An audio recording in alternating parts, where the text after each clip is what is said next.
Olá, meus queridos, paz e graça a todos vocês, amados. Que bênção, que alegria, que satisfação poder estar dando continuação no nosso estudo, nas nossas aulas para a Escola Bíblica Dominical. Essa lição é a lição do quarto trimestre. Nós estamos agora em 2019. Essa revista é uma revista da CPAD e nós agora chegamos na lição, que é a lição de número 9, que tem o título O Reinado de Davi.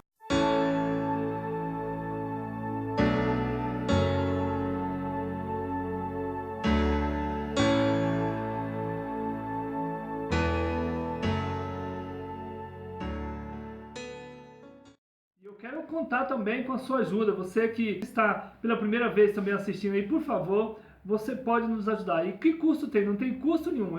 Meu canal ainda não é monetizado, eu não tenho ganho nenhum. Eu quero contar com a sua ajuda para você curtir, compartilhar e também faça o seu comentário. Se inscreva no nosso canal e ficará por dentro de todo o nosso conteúdo. Isso você estará nos ajudando e ajudando também a ser propagado o Evangelho do Senhor. E também quero desde já que Deus te abençoe. Que Deus continue prosperando a sua vida espiritual, financeira, sua família, seu lar, em nome de Jesus. Dando continuação aqui no texto áureo, diz assim, o escritor da revista: e entendeu Davi que o Senhor confirmava reis sobre Israel e que exaltara o seu reino por amor do seu povo. 2 Samuel, capítulo 5, versículo 12. Também, verdade prática, está escrito assim: a glória do reinado de Davi deve-se, antes de tudo, à boa mão de Deus que estava sobre ele. E nós vamos continuar vendo sobre esse reinado de Davi e também nós vamos ver que a mão do Senhor estava sempre sobre o reinado de Davi, sempre sobre a vida de Davi. Aqui, a leitura bíblica em classe é 2 Samuel, capítulo 5, versículo de 1 a 12. O objetivo geral é demonstrar que o reinado de Davi foi bem sucedido por causa da boa mão de Deus que estava sobre ele. Nós vamos estar sempre vendo, refletindo isso aqui. Por que Davi era bem sucedido em tudo? Porque a boa mão do Senhor estava sobre ele. E os objetivos específicos, que são os pontos, que são os 3 pontos que nós vamos destacar aqui. O primeiro tópico, apresentar a constituição de Davi como rei. E o segundo tópico, evidenciar a consolidação do reinado de Davi. E o terceiro tópico, atestar a grandeza política do reinado de Davi. Então, queridos, aqui logo na introdução, nós vamos ver que o pujante reinado de Davi não foi circunstancial, aleatório ou por causa de habilidades natas para a guerra, no próprio texto bíblico, é dito que suas vitórias e fortalecimento se originava em Deus. 2 Samuel, capítulo 8 e o versículo 6. Meu querido, então nós vamos ver aqui, logo na introdução, que o reinado de Davi, todo o sucesso que ele teve, não era só porque ele era uma pessoa habilitado, com as suas habilidades natas para a guerra mesmo, porque ele nasceu para isso. Não foi só por causa disso. Era porque a mão do Senhor estava sobre ele. Então nós vamos ver aqui que o ponto central dessa lição diz aqui que o reinado de Davi foi bem sucedido porque a boa mão do Senhor, a poderosa mão do Senhor, o braço forte do Senhor estava sempre com ele. E nós vamos pegar para nós também esses exemplos de Davi, de que essa intimidade que ele tinha com o nosso Deus. Então nós vemos aqui agora no primeiro tópico, Davi é constituído rei. Vamos ver. E o primeiro subtópico diz aqui: 3 motivos para sua escolha. Ninguém é colocado em posição apenas por acaso. Tem de haver algum mérito para isso. Davi foi aclamado por toda a tribo de Israel norte e ungido rei por 3 razões. Vamos ver aqui. Então ele foi ungido rei por 3 razões. Olha só. Primeiramente, ele preenchia todas as condições da realeza. Então ele tinha todas as características que a realeza, quer dizer, aquele governo, aquele reinado estava ali esperando. o que prontamente excluía a possibilidade de uma liderança estrangeira. Deuteronômio, capítulo 17 e o versículo 15. Então, nós vemos aqui, pois era irmão da nação. E o segundo motivo para a escolha de Davi foi devido à sua liderança militar. 1 Samuel, capítulo 18, versículo 16. Então ele se mostrou que ele tinha capacidade para ser, né, um rei, né, porque ele tinha uma boa liderança. Porque ali, aqueles homens que estavam ali, ninguém dava nada por eles.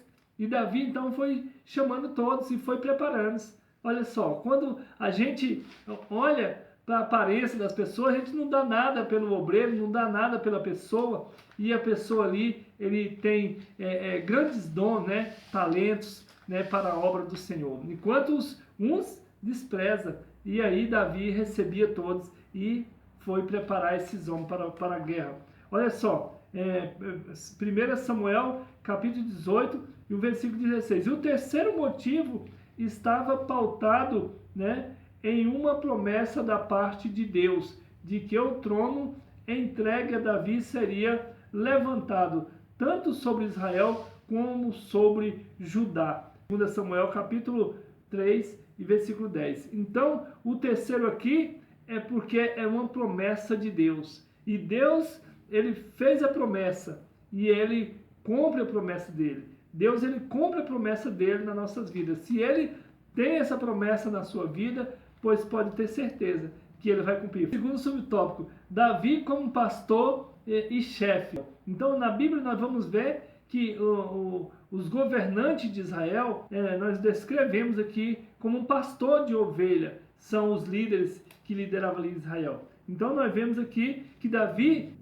governava como ele pastoreava ali as ovelhas, né? Então, assim, ele era um pastor considerado como um chefe, líder e pastor de ovelhas. E ele agora era o pastor das ovelhas do Senhor. Então, diz aqui, está escrito que Davi deveria agir como chefe e pastor do rebanho. Nós vemos aqui que ele diz que, descrevendo como o governante de Israel, como um pastor de ovelha, como um líder. Era desse jeito que Davi fazia, né? Como que um pastor faz? O pastor, ele tem aí 100 ovelhas, ele vai contar ali, está faltando uma, pois ele ia buscar essa uma e fazia festa quando chegava. Então esse que é o governo de Davi, esse que é a característica, né, que nós descrevemos desse governo. Mesmo se ele tem aí, né, 100 ovelhas, mas se falta uma, ele sabe o que está faltando e vai atrás. E quando ele achar essa uma, ele vai fazer essa festa. O terceiro subtópico, entrando em aliança com o povo. Ninguém consegue fazer alguma coisa sozinho. Então nós vemos aqui que Davi, ele não fez nada só. Também nós vemos que Davi, ele tinha essa preocupação de quando ele foi governar Israel, ele já procurou fazer aliança com o povo, porque ninguém consegue fazer algo sozinho, governar sozinho. Tendo as qualidades de bom guerreiro e de bom líder, Davi não poderia governar sem o povo, portanto, precisava fazer aliança com todos para ter um reinado bem fortalecido. Observe que o bom líder, ele primeiro, ele vai ver o povo que está sob a liderança dele. Nós vemos que Davi, ele trata o povo que ele está liderando como se ele fosse um pastor e como se essas pessoas fossem as ovelhas. De como? Que ele entrava para qualquer guerra, qualquer batalha, ele vencia, ele brigava ali, lutava com o urso, lutava ali com o leão, mas ele defendia. Então Davi é esse rei, né, esse governante que defende, esse pastor que defendia essas ovelhas. Davi não trabalhava só, ele queria as pessoas do lado dele.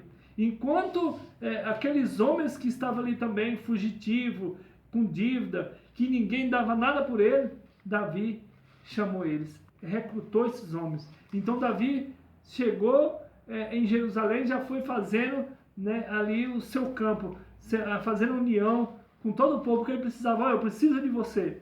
Então vamos ver aqui que toda a aliança que ele fazia é como se fosse, né, na qualidade de um pastor, de cuidar com o maior carinho ali pelas suas ovelhas.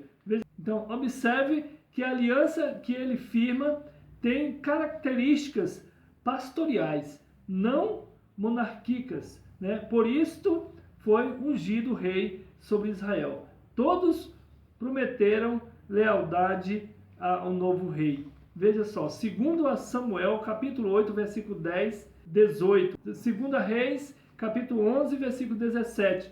Também primeiros a Crônica 11, versículo 3. Então nós vemos aqui, queridos, que Davi, ele fez aliança com todo o povo. Ele contava com todos ao lado dele. Isso é muito interessante, né? Aprender com esse governo de Davi. A síntese do tópico primeiro, o resumo do tópico primeiro, diz aqui: a constituição de Davi como rei se deu porque, primeiro, ele preenchia as condições da realeza. Segundo, tinha liderança militar. E terceiro, estava pautado numa promessa de Deus. E o segundo tópico, queridos, nós vemos aqui a consolidação do reino de Davi. O primeiro subtópico, a edificação de Jerusalém, queridos. Vemos aqui, tão logo é ungido rei, né, Davi lança ao trabalho. A primeira coisa que ele fez foi tornar a sua capital forte e bela, e sua corte e a família tornaram-se grandes e notáveis. Segundo Samuel, capítulo 3, versículo 2 e 5, e capítulo 5, versículo 13 e 16. Então, a sua família, né, a corte e a família dele se tornaram grandes e notáveis. Por quê?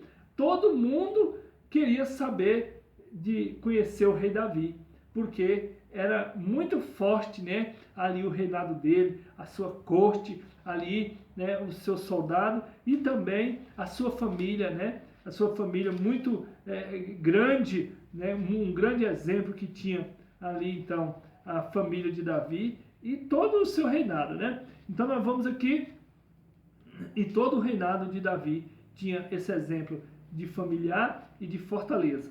Veja só, Davi trouxe grandes mudanças ao povo israelita, né? Quanto a Jerusalém, ele considerava algo particularmente seu. Então Davi, ele trouxe grande mudança para Jerusalém. Mas é lógico que ele trouxe grande mudança. Mas por que tudo isso? Porque ele pedia a orientação do Senhor. Ele não fazia nada sem pedir a orientação do Senhor. Então por isso, tudo o que ele fazia era poderoso e forte e grande diante dos homens, né? Então diz aqui, pois fora conquistado sobre a sua liderança. Nós vemos aqui, e ele conquistou ali Jerusalém. Ele tinha tanto carinho, tanto amor para Jerusalém, que é como se fosse algo particular dele, né? Como a família que nós temos. Nós temos a nossa família, aí é algo particular nossa. Sendo ele um líder bem preparado, veja só, conhecedor das táticas dos seus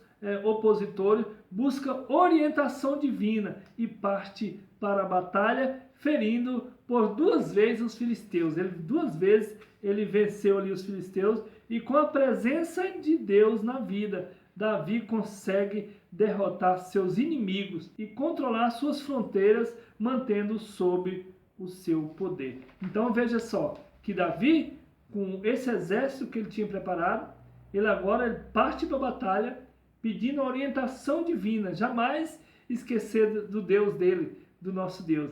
E aí ele consegue expulsar os inimigos. Então Davi aqui, ele derrota os seus inimigos, né, e controla suas fronteiras, mantendo sob seu poder. Então aqui ficou agora Jerusalém. Ele expulsou os inimigos dali e ficou tudo agora no seu poder, na sua liderança. Com isso, a mão poderosa de Deus sobre a vida de Davi. Dando continuação, o segundo subtópico, as reformas religiosas, né? O capítulo 6 de 2 Samuel trata da ação de Davi em busca da arca para Jerusalém. Aqui é que nós vemos onde Davi quer chegar. Olha só, Davi, essa arca do Senhor, já estava muitos anos que estava longe de Jerusalém, longe do povo de Israel. E agora Davi, quando vai governar, o povo chama ele. Davi, nós queremos que você venha governar sobre nós. Israel, Judá, nós queremos, venha governar sobre nós. E Davi, então, agora ele assume o governo e ele fala assim, olha só, eu só assumo esse governo quando a arca do Senhor estiver aqui em Jerusalém, quando estiver junto conosco. A não ser Davi, então, ele não ia governar Jerusalém. Então ele foi em busca agora da arca do Senhor, para poder ele saber que está sempre ali a presença do Senhor ao lado dele. Então quando Judá chama Davi para governar, ele fala, eu posso ser governo de vocês, mas antes nós temos que trazer a Arca da Aliança. E aí ele foi em busca da Arca da Aliança, porque a Arca da Aliança era representante da presença do Senhor. E há muitos tempos Israel tinha perdido a presença do Senhor, tinha perdido a Arca da Aliança, e agora Davi então vai em busca. Só governa quando a Arca do Senhor estiver aqui em Jerusalém. O sentimento que envolve revela grande respeito pelas coisas de Deus. Enquanto o rei Saul era insensível para com o sacerdócio. Dentre outras coisas, Davi valoriza tudo aquilo que estava relacionado, né, às ordenanças divinas. Né? Ele respeitava o sacerdócio, a arca, e procurava preservar todas as heranças, né, espiritual, inclusive levá-la. Né? Então Davi aqui sempre respeitou todas as coisas do Senhor, da casa do Senhor. Ele respeitava o sacerdote, né, o sacerdócio do Senhor. Então, enquanto isso, Saul nem estava nem aí, fazia pouco caso, nem contava com isso. Davi não, ele tinha esse respeito, esse carinho, né, pelas coisas do Senhor. Querido, nós temos que ter esse carinho. O salmista, ele diz que bem-aventurado o homem que tem prazer nas coisas santas do Senhor. É bom levar em consideração que Davi não tensionava apenas fazer de Jerusalém uma capital religiosa e manter o povo leal a si. Não era isso que Davi queria, só pegar o povo. Não era isso que Davi desejava, pegar o povo, fazer de Jerusalém uma capital religiosa, e aqui agora não era isso não. Ele tinha carinho pelas pessoas. Não se tratava de estratégia política. Diz aqui, Davi era um homem que amava as coisas de Deus. É porque, na verdade, ele amava as coisas de Deus. Para ele, tudo que fizesse, né, o mais importante era servir o Senhor. De tudo que ele fazia, de todas as guerras, batalhas que ele fazia, o mais importante era ter a presença do Senhor. E é não deixar o Senhor da nossa vida. Davi, ele não deixava por nada, né? Quanto mais tinha as festas, as vitórias, né, aquela grande, né, riqueza, mas ele estava ali sempre buscando o Senhor. Veja só um rei buscando o Senhor. E muitas das vezes nós às vezes compramos um carro aí, um carrinho, já não quer mais servir o Senhor. Muitas das vezes nós colocamos um comércio, já não quer mais as coisas do Senhor. Muitas das vezes você consegue algo, uma fazenda, e aí não quer mais saber do Senhor. Davi não. Quanto mais ele crescia, quanto mais ele era bem sucedido, mais ele buscava a presença do Senhor. Então isso é glorioso. Diz aqui, Davi era um homem que amava as coisas de Deus. Nas cerimônias religiosas, ele entregava para adorar o Senhor, e que por vezes, né, para alguns causava escândalo, como foi para Mical. 2 Samuel capítulo 6, versículo 20, mas procedia assim porque desejava exaltar o seu Deus. Veja, terceiro subtópico, nós vemos aqui a suprema aliança davídica. Nós vemos aqui que Davi, então ele agora faz aliança com todos ali, com todos aqueles arredores. diz aqui, quem profetizou sobre a aliança davídica foi Natã, né? Esse profeta Natã que profetizou sobre essas alianças que ele ia fazer com o povo, assim como Deus falara que abençoaria a família de Abraão, porque Deus falou para Abraão, olha só, Abraão, todo aquele que te abençoar será abençoado. Então aqui Davi faz a mesma coisa, porque todo aquele que abençoar será abençoado. Não seria diferente com Davi, e ele e sua família teria grande nome. Então nós vemos aqui 2 Samuel, capítulo 7, versículo de 1 a 15. Nós podemos observar aqui então que 3 coisas importantes iriam caracterizar a aliança davídica. Olha só, essas 3 coisas que iam caracterizar esse reinado de Davi. Por exemplo, a firmeza da sua família na terra é uma, né? A letra a firmeza da sua família na terra é uma, né? E a letra B, seus sucessores teriam a presença de Deus. E o terceiro ponto é uma dinastia eterna. Uma dinastia eterna. Nós vemos que o reinado de Davi é eterno. Que o terceiro ponto, uma dinastia eterna, né? 2 Samuel, capítulo 7, versículo 11 e 16. Por que eterna? Porque esse reinado de Davi vinha agora Jesus, que é eterno. E Jerusalém continua sendo a cidade do grande rei. A síntese do tópico 2, o resumo do tópico 2, nós vemos que a consolidação do reinado de Davi passa pela edificação de Jerusalém, pela reforma religiosa e de sua aliança com todo o povo. Então nós vemos aqui, né, esse reinado de Davi que deixa grande exemplo, né, para nós como povo de Deus. Então nós continuamos assim, dá vontade até de voltar naquele tempo e ser liderado por Davi ali, né, em Jerusalém. Então, o terceiro tópico, já estamos chegando no final, a grandeza política do reinado de Davi.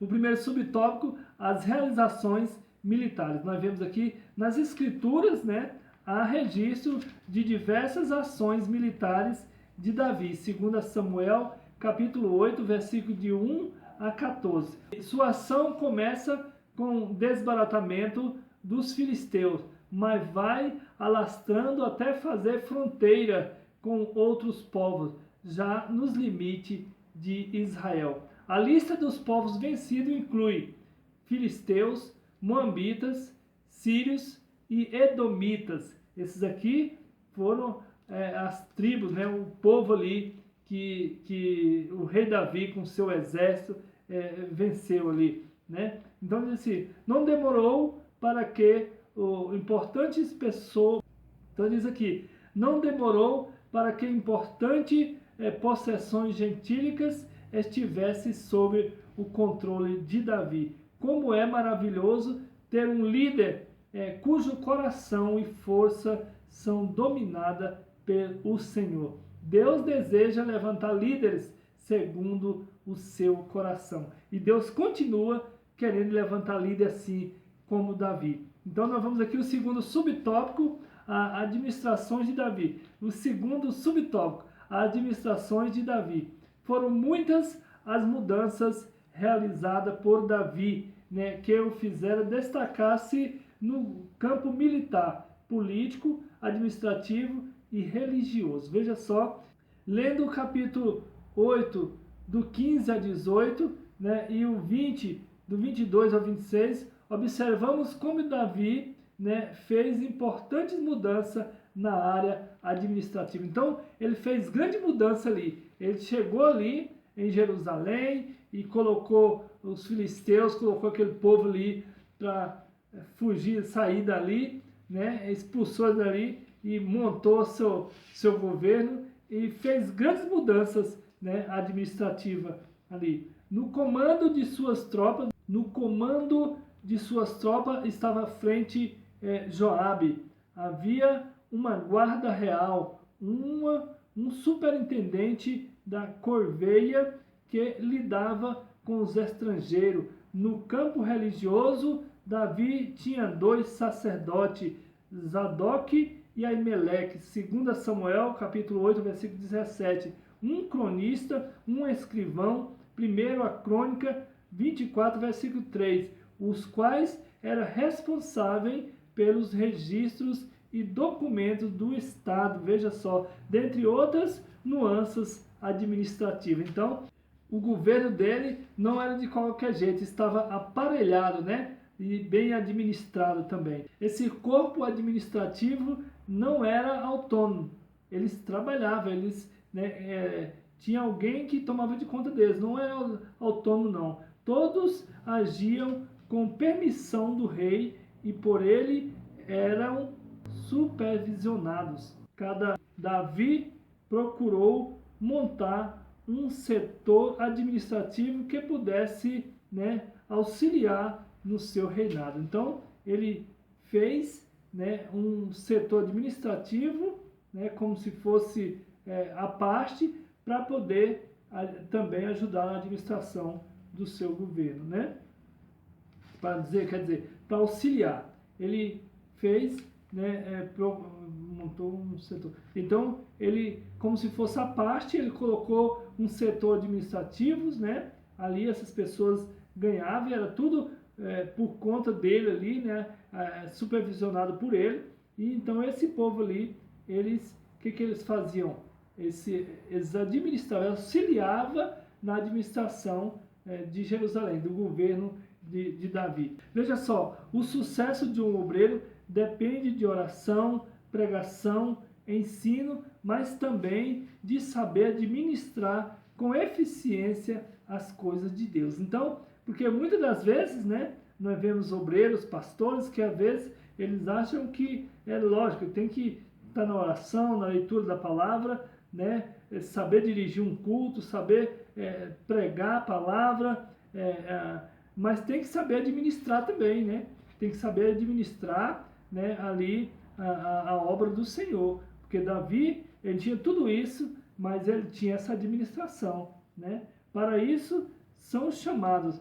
Tito, capítulo 1, versículo 5.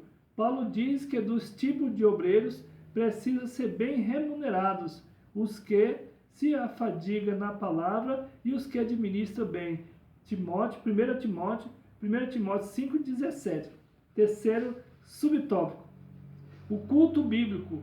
Terceiro subtópico, o culto público. Davi fez considerável mudança no culto público. O sacerdote era Zadok e Ameleque, segundo a Samuel capítulo 8, versículo 17. Crê-se que Abiatar já estivesse aposentado, segundo a Samuel capítulo 15, versículo 24. Então nós vemos aqui que Davi, ele fez consideráveis mudanças nos cultos públicos, né? Quando ele ia, né, ministrar ali, né, os cultos, né, para o sacerdote ali, ele fez mudanças, né? Mas eu creio que de acordo com o que o Senhor direcionava a ele. Eu creio que ele ali, tudo que ele fazia era na direção de Deus, porque a Bíblia sempre diz que tudo que Davi fazia era na direção do Senhor. Então ele fez mudanças, né, ali, né, com essa administração dele, mas tudo de acordo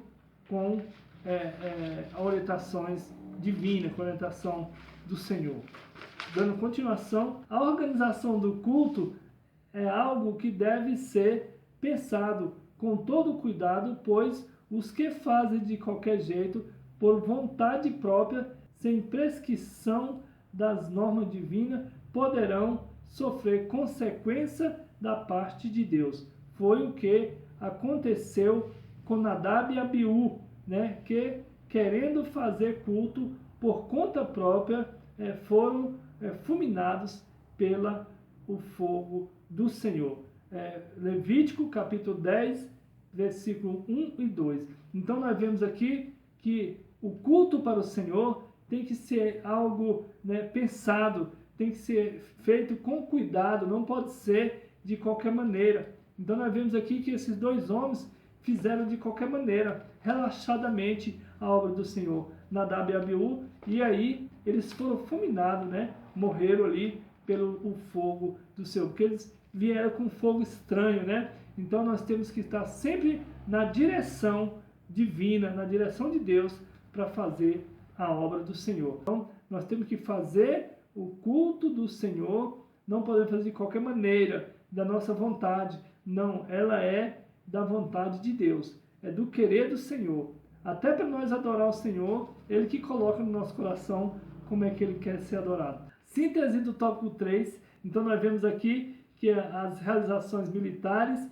e a administração de Davi e as mudanças no culto, né, público demonstram a grandeza política do reinado de Davi. Então, aqui perceberemos a grandeza, né, da administração, do governo de Davi. Por isso que era um governo forte, porque ele estava sempre na direção do que Deus queria para a sua obra, e não o que Davi queria, mas sim da vontade do Senhor. Então terminamos aqui, queridos, essa aula de número 9, o reinado de Davi. Quero deixar aqui também o meu abraço, meu carinho a todos vocês, e a paz do Senhor Jesus.